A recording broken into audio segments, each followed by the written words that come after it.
Hello అందరికీ. Sorry అండి, 5 days అయింది కదా వీడియో అప్లోడ్ చేసి. ఎందుకండి కొద్ది బ్రేక్ తీసుకున్నాను. వీడియోస్లో వ్యూస్ సరిగ్గా రావట్లేదని చాలా డిసప్పాయింట్ అవుతున్నాను అనమాట. మంచిగా ఉన్న ఛానల్ అంతా ఏమో దిష్టి తగిలేసింది నా ఛానల్కి, అందుకే వ్యూస్ సరిగ్గా రావట్లేదు. కొద్దిగా బ్రేక్ తీసుకున్నాను ఒక 5 డేస్.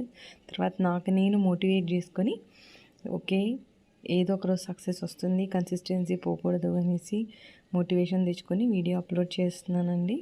అండ్ కేక్ వీడియో గురించి టాపిక్ మీదకి వచ్చేద్దాం. కేక్ వీడియోలో మీరు చూస్తున్న విధంగా ఇది వచ్చేసి 1.5 kg కేక్ అండి. వెయిట్ ఏమో, ఫ్లేవర్ వచ్చేసి మ్యాంగో ఫ్లేవరు. ఇది ఒక సెమీ ఫాండెంట్ కేక్ లాగా అనుకోవచ్చు. అండ్ ఫ్లేవర్ మ్యాంగో యూస్ చేసిన టీన్ వచ్చేసి 9 ఇంచ్ అనమాట. క్రికెట్ థీమ్ సెలెక్ట్ చేసుకున్నారు. ఇక్కడ చూస్తే మీరు బాల్ బదులు నేను చెర్రీ పెట్టాను. అది కూడా కేక్ డౌతో చేశానండి, ఫాండెంట్ ఏమీ కాదు. అండ్ మనకు వికెట్స్ లాగా వచ్చేసి టూత్పిక్ తీసుకొని పెట్టి నేను డబల్ టేప్ చాలా లైట్ కట్ చేసుకొని మొత్తానికి అలా పెట్టేసి కేక్ లుక్ ఫినిష్ చేసేసాను. ఈ కేక్ లుక్ మీకు ఎలా అనిపించిందో కామెంట్ చేయండి. ఇక్కడ గ్రీన్ కలర్ చూస్తున్న విపింగ్ క్రీమ్ వచ్చేసి గనాష్ కలిపి అందులో గ్రీన్ కలర్ యాడ్ చేస్తే ఈ షేడ్ వచ్చింది. ఉంటాను, బాయ్.